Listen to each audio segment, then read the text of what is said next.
Hello guys, welcome back to my channel. So on today's topic, I'm just going to show you a simple way on how to prepare a delicious fish. And with fish, the type of fish that we have is tilapia. So this is how it is. It has already been fried kwa mafuta. So this is just how it is. Oh, the tail has just come off.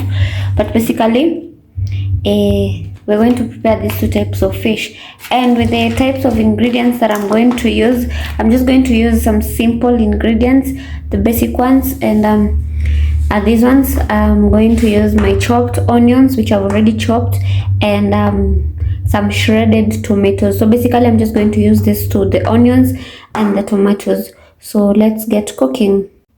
So first of all, you'd want to heat your pan, and after it has been heated, you'd want to go in with your oil. The next step is to just cook in your onions until they are golden brown. Now, before you add in your onions to your mafuta, ensure that mafuta yako imekuwa moto na imechemka vizuri kabisa. After your onions have obtained the beautiful golden brown color, you'd want to go in with your tomatoes.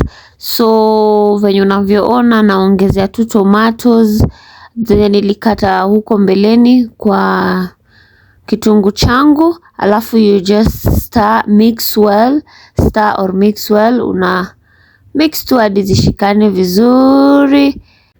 And then after that, utaongezea chumvi, just a little bit of salt to taste. Now, remember, reason as to why tunaongeza chumvi kidogo, your fish uko mbeleni, before ikuwe fried, wali marinate na chumvi. So you really don't need that much of salt. Go ahead and cover your food and let it cook for about 2 to 3 minutes. And then after here, just open and continue stirring to ensure that hakuna yenye imestick chini ya pan, and to ensure that imejipika vizuri na imejibonda vizuri kabisa.